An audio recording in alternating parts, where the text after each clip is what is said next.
안녕하세요. 저는 72살 김순애입니다.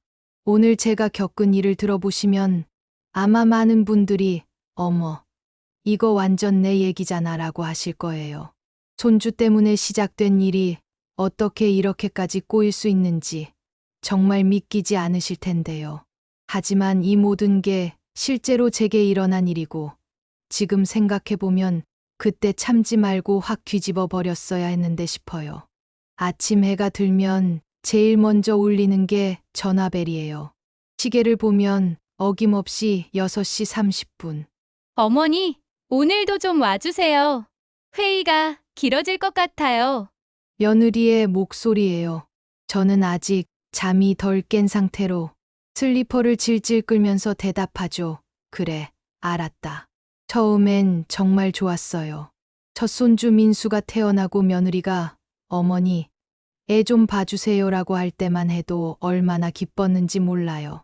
그 작은 손가락 하나하나가 다 예쁘고 우는 소리마저 달콤하게 들렸거든요. 울면 업어서 재우고 젖병 데워서 온도 맞춰주고 기저귀 갈아주고 그런 일들이 전혀 힘들지 않았어요. 손이 다 기억하고 있었으니까요. 그런데 시간이 갈수록 뭔가 이상해지기 시작했어요. 처음 몇 달은 정말 손주만 봤어요. 며느리가 어머니, 민수만 좀 봐주세요. 다른 건 신경 쓰지 마세요 라고 했거든요. 그런데 언제부턴가 일이 조금씩 달라지더라고요. 아이를 재워놓고 돌아보면 싱크대에 그릇들이 산처럼 쌓여 있어요. 어젯밤 설거지를 안 한 게 그대로 있고 세탁기에는 빨래가 떡져서 냄새까지 나고 있어요. 처음엔 그냥 바쁘니까 그럴 수 있지라고 생각했어요. 그런데 어머니, 요즘 회사 일이 많아서요. 먼지만 좀. 이런 말이 슬그머니 나오기 시작했어요. 부탁하는 목소리였지만 거절하기 어려운 분위기였어요. 그래서 애 업고 청소하고 빨래 돌리고 설거지까지 하게 됐어요. 부탁은 금세 지시가 되고 지시는 곧 당연한 일이 되었어요. 어머니, 오늘은 화장실 청소까지 좀 부탁드려요. 어머니, 냉장고 정리 좀 해주세요. 말끝에 부탁드려요라고 붙이지만 사실상 지시였어요. 무릎이 시큰거리기 시작한 것도 그 무렵이에요. 하루 종일 서 있다 보니까 다리가 붓고 허리는 뻣뻣하게 굳어서 집에 돌아가면 꼼짝하기 싫었어요. 72살 나이에 하루 10시간씩 서서 일하니까 몸이 버틸 리가 없죠. 그래도 참았어요. 손주가 귀엽고 며느리가 어머니 덕분이에요. 정말 감사해요 라고 말할 때면 그래도 보람이 있나 싶었거든요. 며느리는 말끝마다 어머니 덕분이죠 라고 말했고 아들 성호는 회사 일이 바쁘다며 미안함을 짧게 넘겼어요. 아들 성호는 어떠냐고요? 이 양반은 집에 들어와도 소파에 퍼져서 핸드폰만 보고 있어요. 어머니, 고생 많으시네요 라고 말은 하지만 그뿐이에요. 제가 허리 아프다고 해도 그러게 너무 무리하지 마세요라고 한마디 하고 끝이에요. 정작 며느리한테는 뭐라고 하지 않아요. 어느 날이었어요. 손주 재워놓고 제 가방에서 혈압약을 꺼내려는데 약통이 텅 비어 있는 거예요. 언제 다 떨어졌는지도 모르게요. 그 순간 갑자기 마음이 서늘해지더라고요. 내 약은 누가 챙겨주지? 나도 사람인데. 그때까지는 남의 집 가서 남의 일 하느라 정신이 없어서 제 건강은 뒷전이었어요. 약 떨어진 것도 모르고 병원 갈 시간도 없고 72살 나이에 이게 정상인가 싶었어요. 저녁이 되면 또 전화가 와요. 어머니, 내일도 가능하시죠? 잠깐의 머뭇거림 끝에 저는 고개를 끄덕여요. 거절할 수가 없어요. 거절하면 손주를 못 볼 것 같고 아들한테 미움받을 것 같고 그러면서 스스로에게 묻기 시작했어요. 내가 이 집의 가족일까? 아니면 보이지 않는 손일까? 가족이라면 내 의견도 물어봐야 하고 내 몸 상태도 신경 써야 하는데 그런 건 전혀 없었어요. 그냥 일 시킬 때만 부르는 거예요. 며느리는 저를 어떻게 생각하고 있을까요? 정말 고마워하고 있을까요? 아니면 그냥 공짜 가정부 정도로 생각하고 있을까요? 그런 의심이 들기 시작했어요. 친구 영숙이한테 전화해서 하소연했어요. 영숙아, 나 요즘 너무 힘들어. 손주 봐주는 것도 힘든데 집안일까지 다 하라고 하네. 그랬더니 영숙이가 하는 말이 준애야, 그건 좀 아닌 것 같은데. 너도 나이가 있는데 무리하지 마. 영숙이 말을 듣고 나니까 제가 이상한 게 아니구나 싶었어요. 남들이 봐도 이상한 상황이었던 거예요. 그런데 왜 저는 참고 있었을까요? 가족이니까, 시어머니니까 하루는 정말 기가 막혔어요. 며느리가 아침에 나가면서 어머니, 오늘은 베란다 청소랑 창문 닫기까지 좀 부탁드려요. 저녁에 친정엄마가 오신다고 하셔서요. 며느리가 당연하다는 듯이 말을 하는 거예요. 친정어머니가 온다고 시어머니한테 집안일 시키는 거죠. 그날 저는 정말 화가 났어요. 베란다에서 창문 닦으면서 눈물이 주르륵 흘러내리더라고요. 내가 뭐가 되었나? 이게 정말 내가 살아야 할 삶인가 하는 생각이 들면서요. 그런데 더 황당한 건 그날 저녁이었어요. 며느리가 돌아와서는 어머니, 고생하셨어요. 창문이 이렇게 깨끗해지다니. 마치 자기가 시킨 게 아니라 제가 알아서 한 것처럼 말하더라고요. 그때부터 확실히 느꼈어요. 뭔가 잘못되고 있다는 걸. 이건 정상적인 가족 관계가 아니라는 걸. 하지만 어떻게 해야 할지는 몰랐어요. 72년을 순하게 살아온 제가 갑자기 반항하기는 쉽지 않았거든요. 하지만 제 마음 어딘가에는 작은 금이 길게 그어지고 있었어요. 참을 수 있는 한계가 있다는 걸 제 자신도 모르게 느끼고 있었던 것 같아요. 다만 그때의 저는 아직 몰랐어요.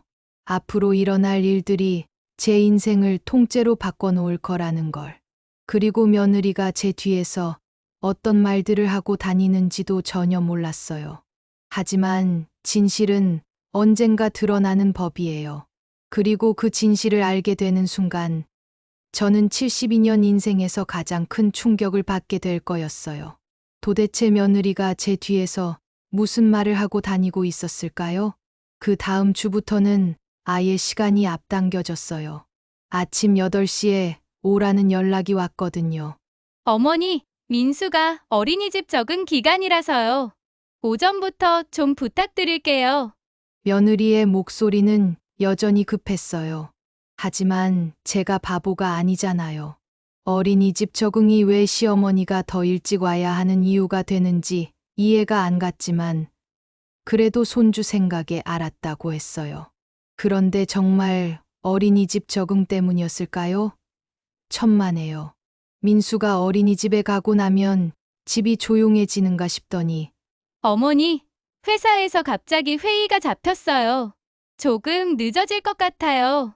이렇게 말하면서 저녁 8시가 넘어서야 돌아오기 시작했어요. 처음엔 일주일에 한두 번이더니 나중엔 거의 매일이었어요. 민수가 없는 그 긴 시간 동안 저는 뭘 했냐고요. 집안일이었어요. 아침에 민수 어린이집 보내고 나면 며느리가 슬며시 말하는 거예요. 어머니, 어제 너무 피곤해서 설거지를 못했네요. 그냥 두셔도 되는데. 그냥 두라고요. 그릇에 밥알이 딱딱하게 붙어서 냄새가 나는데요. 결국 고무장갑 끼고 설거지하고 바닥 쓸고 닦고 화장실 변기 청소하고 냉장고 속 유통기한 지난 반찬들 정리하고 그러다 보면 어느새 오후 2시, 3시가 되어 있어요. 그제야 잠깐 앉아서 숨 좀 돌리나 싶으면 민수 데리러 가야 할 시간이에요. 어느 날은 정말 가관이었어요. 며느리가 전화를 받으면서 낮은 목소리로 웃고 있더라고요. 우리 시어머니? 집에만 계시니까 시간 많으셔 오히려 운동 삼아 오시는 것 같아. 그 말이 귀에 들어오는 순간 정말 가슴이 철렁했어요. 운동 삼아요. 72살 늙은이가 하루 종일 서서 집안일 하는 게 운동이에요? 저는 그냥 방문을 가만히 닫았어요. 아무 말도 안 했어요. 뭐라고 해야 할지도 모르겠고, 말해봐야 달라질 것도 없을 것 같았거든요. 대신 제 몸이 말해주기 시작했어요. 밤이면 종아리에 쥐가 나서 잠을 설치고, 새벽이면 손가락 마디가 굳어서 주먹을 쥐기도 힘들었어요. 그래도 참았어요. 손주가 할머니 하며 달려와서 안기면 그래도 보람이 있나 싶었거든요. 하지만 점점 힘들어지더라고요. 무릎이 시큰거리기 시작하고 허리는 하루 종일 서 있다 보니 뻣뻣하게 굳어서 집에 돌아가면 소파에서 일어나기도 힘들었어요. 아들한테 넌지시 말해봤어요. 성호야, 엄마가 자꾸 기운이 딸려. 나이가 나이인데 너무 무리하는 것 같아. 그랬더니 성호가 난처한 웃음을 지으면서 뭐라고 하는지 아세요? 엄마, 지연이도 요즘 일이 많아서 힘들어해요. 조금만 더 도와주시면 안 될까요? 그 순간 정말 허탈했어요. 내가 힘들다고 하는데 며느리 걱정부터 하고 나더러 조금만 더 도와달라고 하고 그 말에서 제가 깨달은 건 뭐냐면 저는 이미 당연히 도와야 하는 사람으로 굳어져 버렸다는 거예요. 아들 눈에는 엄마가 며느리 도와주는 게 당연한 일이 되어 버린 거죠. 그날 밤에 집에 돌아와서 낡은 라디오를 틀어놓고 혼잣말했어요. 내가 언제부터 이렇게 살았지? 이게 정말 내 인생이야? 라디오에서는 옛날 트로트가 나오고 있었는데 괜히 눈물이 나더라고요. 그런데 더 화가 나는 건 시간이 갈수록 며느리의 태도가 달라진다는 거였어요. 처음엔 그래도 어머니 부탁드려요라고 했거든요. 그런데 어느 순간부터는 문장 끝이 올라가지 않아요. 부탁이 아니라 통보예요. 어머니, 내일은 이불 빨래까지 부탁드릴게요. 어머니, 베란다 청소 좀 해주세요. 어머니, 방 정리 좀 부탁드려요. 말은 부탁이라고 하지만 목소리는 지시하는 톤이에요. 거절할 수 있는 분위기가 아니라고요. 특히 충격적이었던 게 뭐냐면 어느 날 민수 어린이집 보내고 나서 며느리가 어머니, 오늘은 베란다에 걸린 빨래까지 개서 장롱에 넣어주시면 돼요. 그리고 바닥 물걸레질도 좀 부탁드려요. 이렇게 말을 하는 거예요. 그러고는 자기는 어디 나가더라고요. 나중에 알고 보니 친구들이랑 네일아트 받으러 간 거였어요. 인스타그램에 네일 예쁘게 받았다고 사진까지 올려놓고 저는 72살 나이에 무릎 꿇고 바닥 닦고 있는데 며느리는 네일아트 받고 있었던 거죠. 그때부터 정말 화가 나기 시작했어요. 처음엔 손주 때문에 참았는데 이건 아니다 싶더라고요. 제가 집에서 쉬고 있을 때도 마음이 편하지 않아요. 내일 또 뭘 시킬지, 어떤 일이 기다리고 있을지 생각하면 가슴이 답답했어요. 친구 영자한테 전화해서 하소연했어요. 영자야, 나 요즘 너무 힘들어. 손주 봐주는 것도 힘든데 집안일까지 다 하라고 하네. 그랬더니 영자가 뭐라고 하는지 아세요? 순애야, 그건 좀 아닌 것 같은데. 너도 사람인데. 무리하지 마. 영자 말을 듣고 나니까 더 화가 나더라고요. 남들이 봐도 이상한 상황인데 제가 왜 참고 있었나 싶어서요. 그런데 또 한편으로는 무서웠어요. 제가 거절하면 손주를 못 볼 수도 있고 아들한테 미움받을 수도 있고 어느 날은 정말 가관이었어요. 며느리가 아침에 나가면서 어머니, 오늘은 화장실 변기 청소랑 타일 사이사이 곰팡이 제거까지 좀 부탁드려요. 저녁에 친정부모님 오신다고 하셔서요. 이렇게 말을 하는 거예요. 친정부모님이 온다고 며느리가 해야 할 일을 시어머니한테 시키는 거죠. 그날 저는 정말 화장실에서 울었어요. 변기 청소하면서 눈물이 주르륵 흘러내리더라고요. 내가 뭐가 되었나? 이게 정말 내가 살아야 할 삶인가 하는 생각이 들면서요. 그런데 더 황당한 건 그날 저녁이었어요. 며느리가 돌아와서는 어머니, 고생하셨어요. 화장실이 이렇게 깨끗해지다니. 또 이렇게 말을 하는 거예요. 마치 자기가 시킨 게 아니라 제가 알아서 한 것처럼 말하더라고요. 제 가슴 어딘가에 작은 금이 길게 그어지는 느낌이었어요. 이건 정말 아니다. 뭔가 달라져야 한다는 생각이 들기 시작했어요. 하지만 아직 제가 어떻게 해야 할지는 몰랐어요. 그런데 며칠 후에 정말 충격적인 일이 벌어졌어요. 제가 우연히 발견한 걸 보고 나서는 정말 분노가 치밀어 올랐거든요. 그때까지의 모든 참음이 한순간에 무너져 내렸어요. 도대체 며느리가 뭘 숨기고 있었던 걸까요? 그날 오후 2시쯤이었어요. 민수 어린이집 보내고 집안일 다 끝내고 잠깐 숨 돌리고 있는데 초인종이 울렸어요. 문을 열어보니 같은 아파트 603호에 사는 박순자 언니였어요. 장바구니를 들고 서 있는데 제 얼굴을 보더니 깜짝 놀라는 거예요. 아이고, 순애야. 요즘 얼굴이 완전 반쪽이 됐네. 무슨 일 있어? 순자 언니가 걱정스럽게 말하더라고요. 저도 모르게 거울을 보니까 정말 그래요. 뺨이 쏙 들어가고 눈 밑에 다크서클이 진하게 깔려 있고. 아니에요. 언니 그냥 요즘 좀 피곤해서요. 차라도 한 잔 대접하려고 부엌에서 물을 끓이는데 순자 언니가 조심스럽게 말을 꺼내는 거예요. 저기, 순애야 말하기 좀. 그런데 지난주에 너희 며느리가 복도에서 누구랑 전화하는 걸 우연히 듣게 됐어. 순자 언니 목소리가 점점 작아지더라고요. 내가 일부러 엿들은 건 아닌데? 시어머니 오면 집안일 다 맡기니까 편해라는 말이 들리더라고.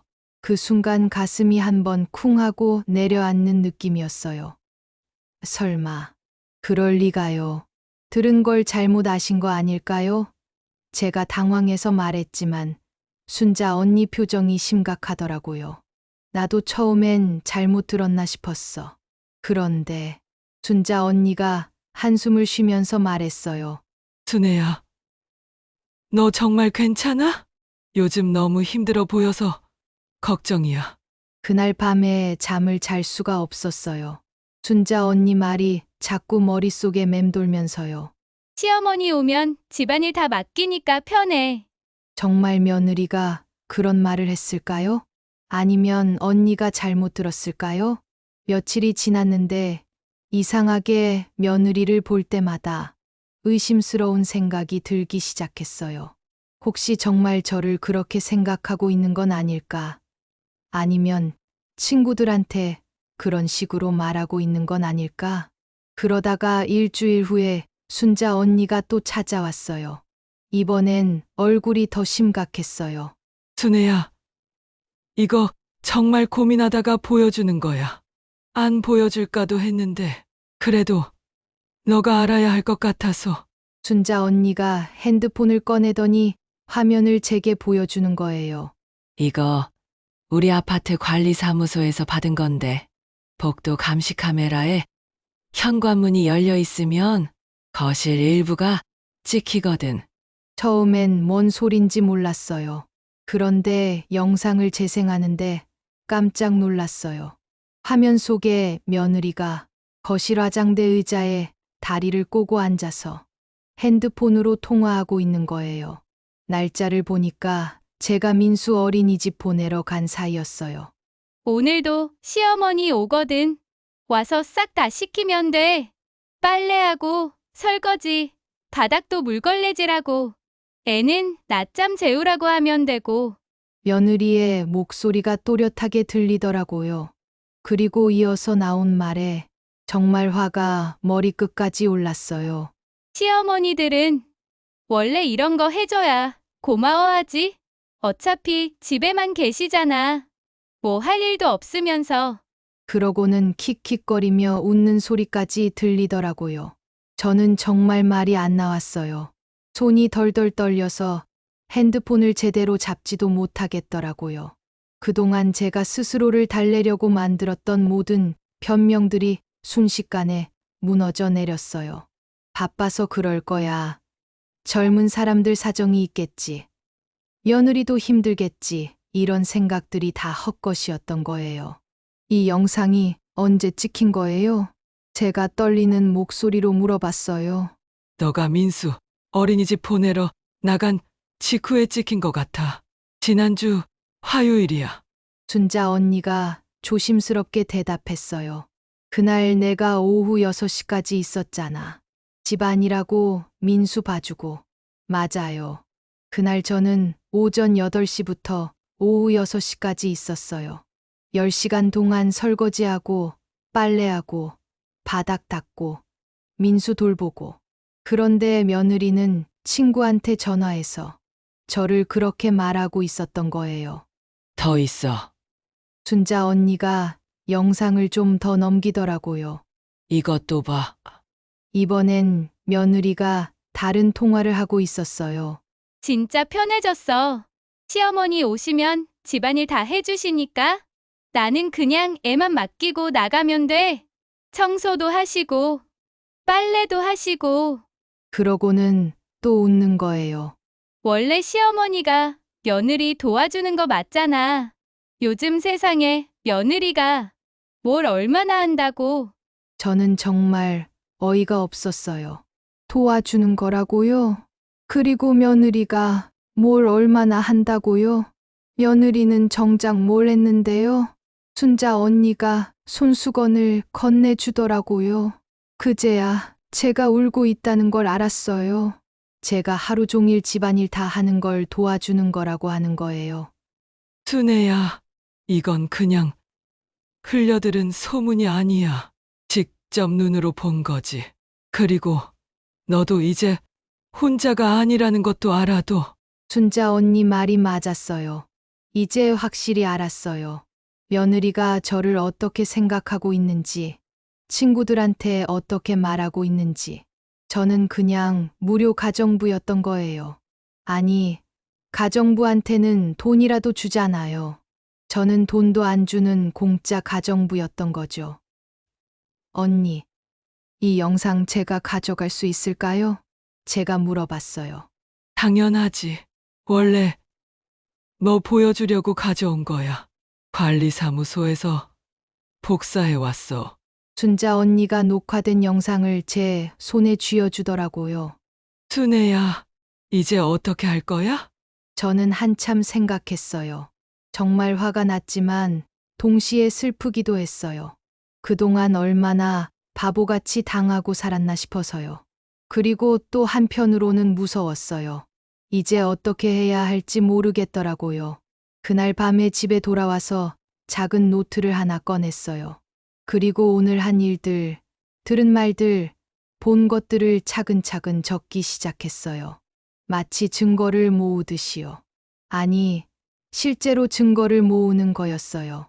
제가 몇 시에 가서 뭘 했는지, 며느리가 뭐라고 했는지, 언제 들어왔는지, 그리고 오늘 본 영상까지 다 적었어요.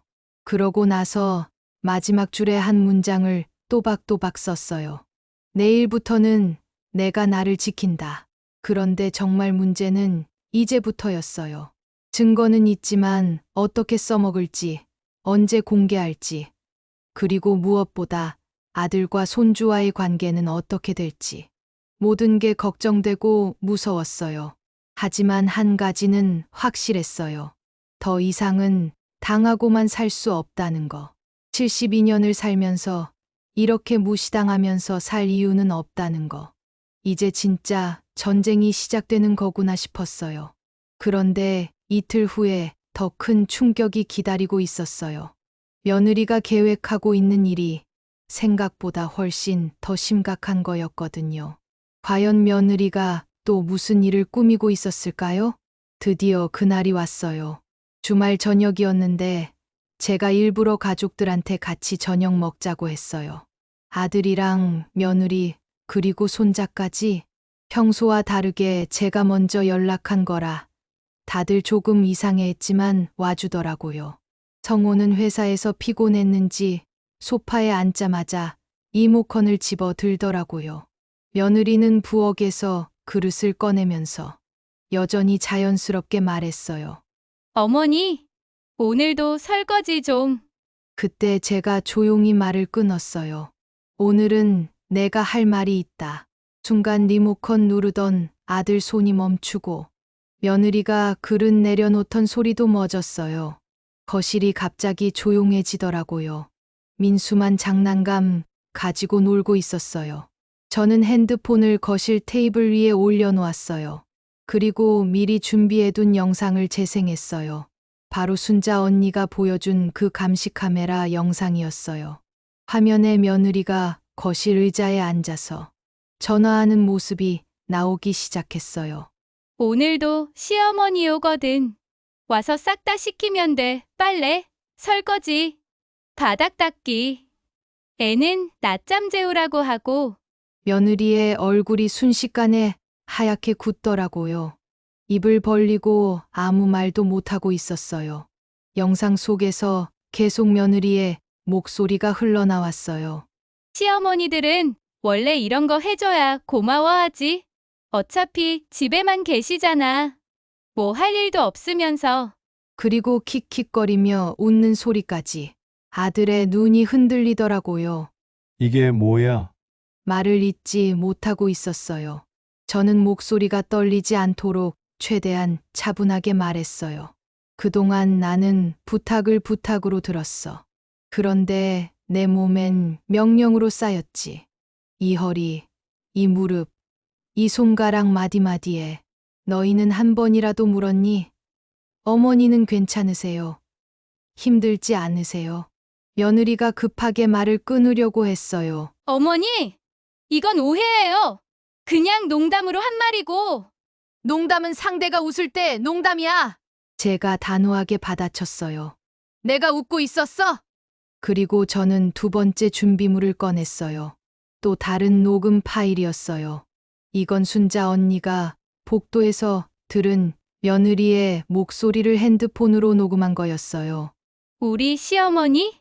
집에만 계시니까 시간 많으셔 오히려 운동 삼아 오시는 것 같아. 말끝에 비웃음까지 선명하게 들렸어요. 아들이 천천히 고개를 떨궜어요. 며느리는 얼굴이 새파랗게 질려서 말을 못하고 있었어요. 그때 제가 선언했어요. 72년 인생에서 가장 단호한 목소리로요. 오늘로 끝이야. 아이 돌봄도, 집안일도, 내 에너지와 시간을 함부로 가져가는 일도, 내 인생은 내 것이야. 내가 72살까지 살면서 이런 취급받으면서 살 이유는 없어. 며느리가 서둘러 자리에서 일어나더니 어디선가 서류 봉투를 꺼내왔어요. 어머니, 그러지 마시고. 앞으로는 시간당 비용을 드릴게요. 시급 10,000원씩.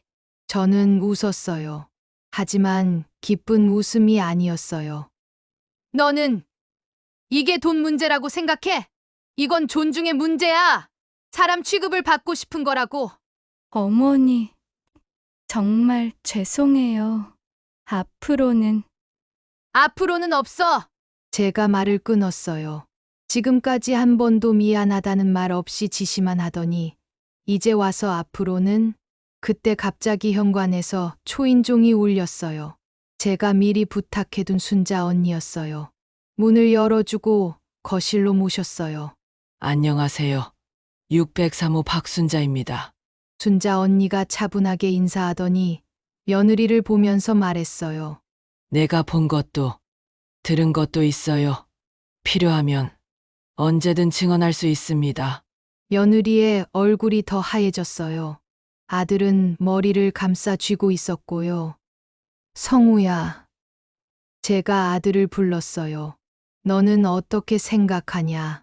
아들이 한참 있다가 천천히 고개를 들었어요. 엄마, 미안해.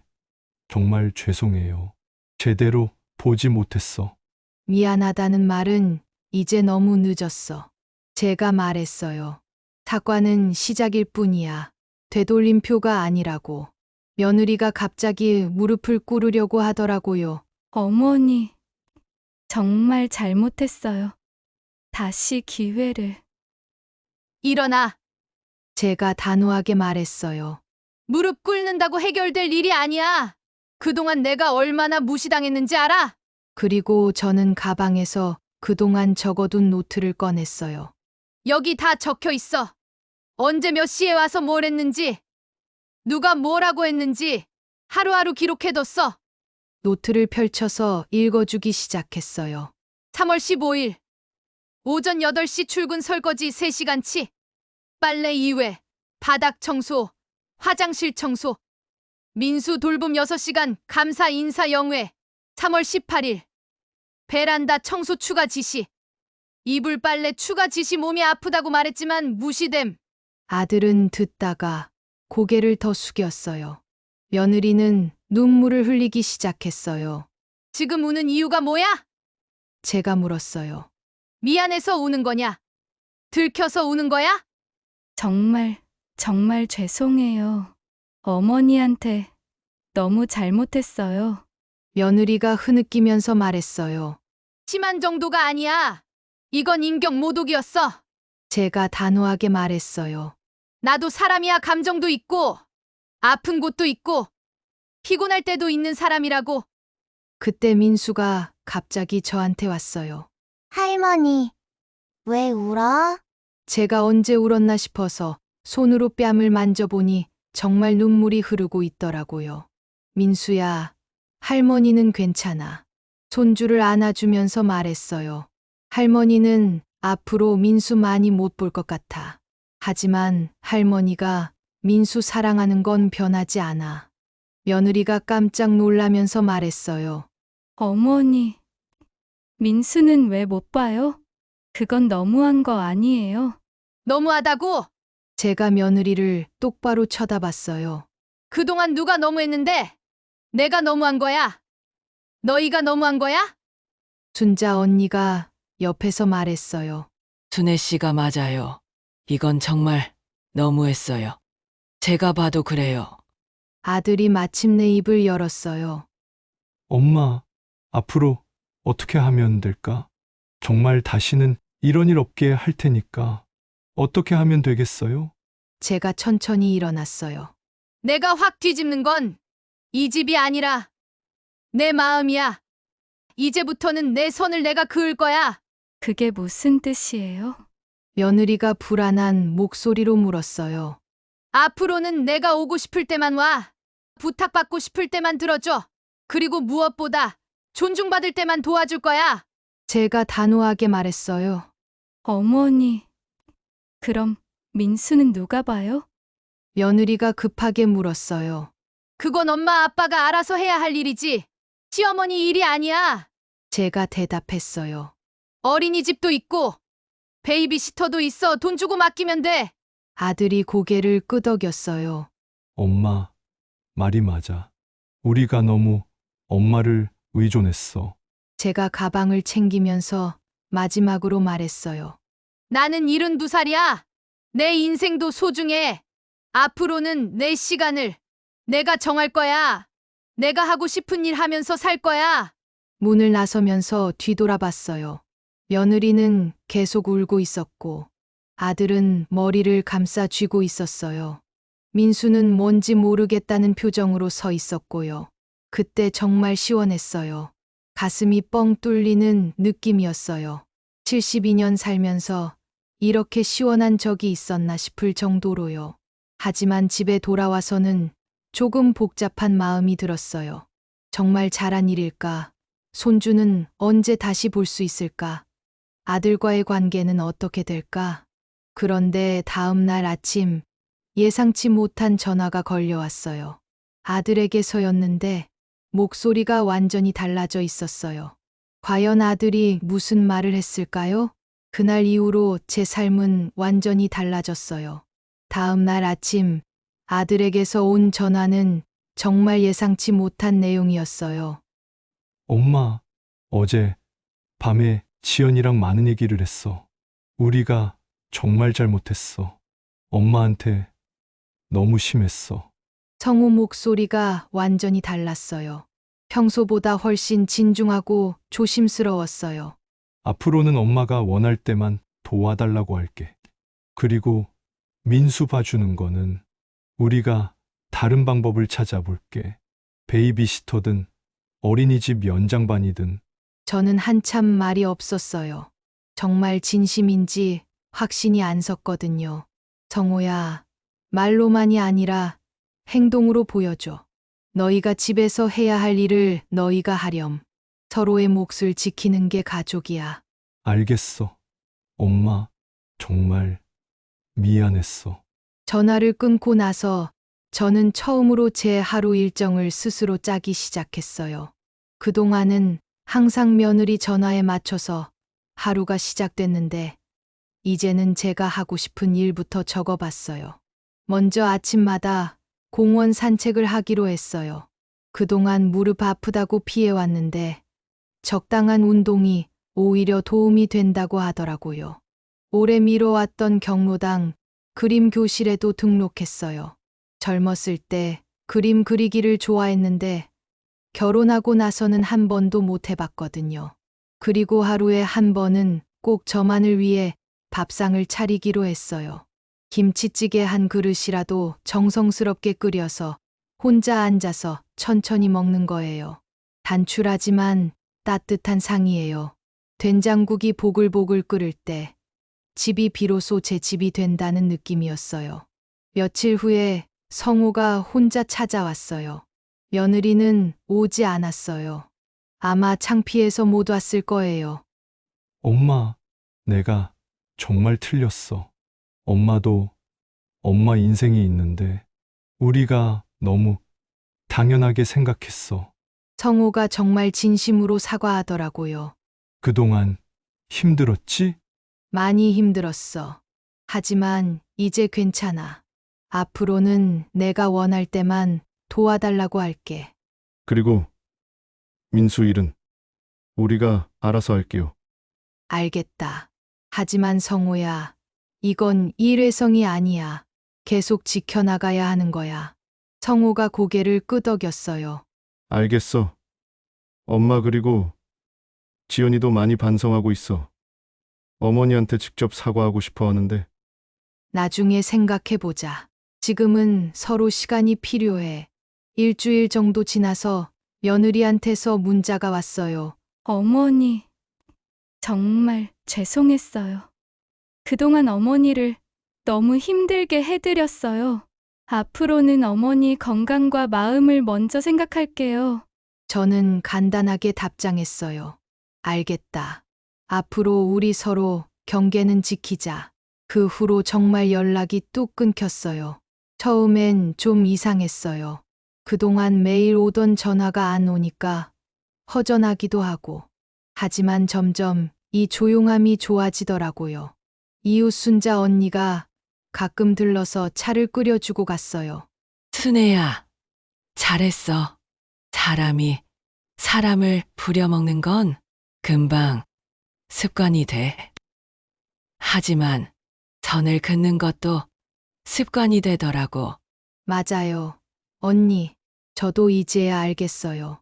두 사람이 함께 소리내어 웃었어요. 창밖에는 감이 붉어지고 있었고 마당 끝 국화가 고개를 들고 있었어요. 가을이 깊어지고 있었어요. 그림 교실도 정말 재밌었어요. 20대 때 이후로 처음 그림을 그려보는데 손은 어색해도 마음은 편안했어요.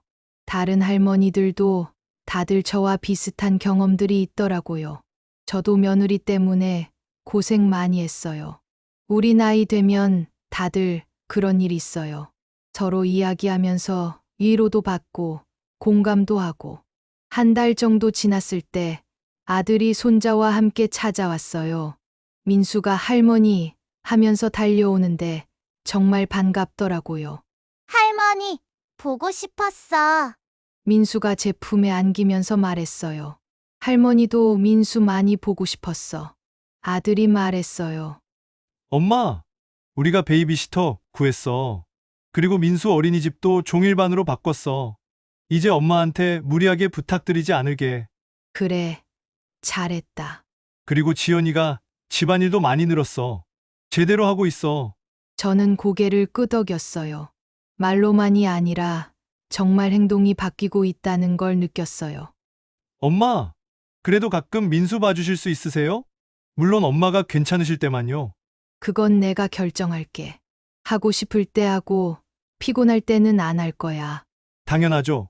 엄마, 민수와 한두 시간 놀아주고 보내면서 생각했어요.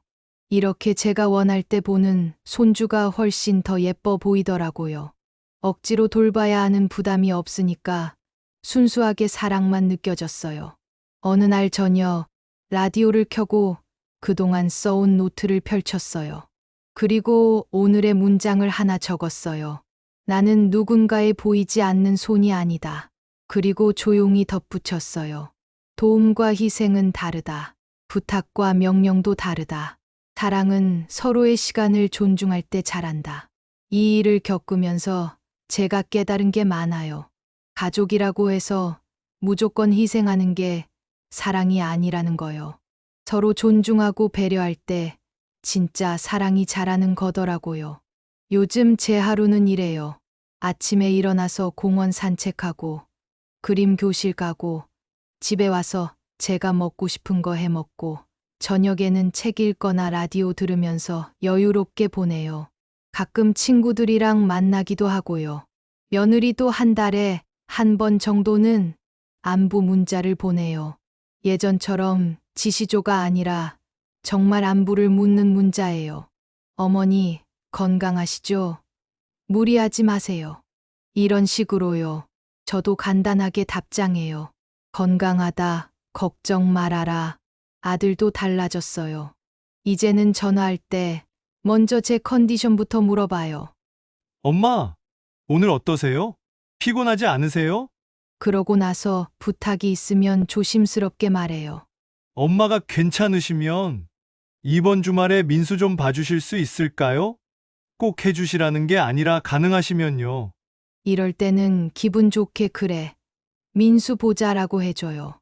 강요받는 게 아니라 제가 선택하는 거니까 전혀 부담스럽지 않아요. 어제는 순자 언니가 또 놀러 왔어요. 순애야, 요즘 얼굴이 많이 좋아졌네. 예전보다 훨씬 밝아 보여. 그래요? 저도 그런 것 같아요. 마음이 편해서 그런가 봐요. 당연하지. 남의 눈치 보면서 사는 게 얼마나 힘든데. 맞아요. 이제는 제 마음을 먼저 들여다봐요. 오늘 몸이 어떤지, 기분이 어떤지, 그리고 그에 맞춰서 하루를 보내요. 이야기의 끝에서 저는 처음처럼 스스로에게 말해요. 이제 괜찮다. 며느리의 속셈을 드러낸 건 작은 감시 카메라였지만 진짜로 제 삶을 바꾼 건 내 마음의 선이었어요.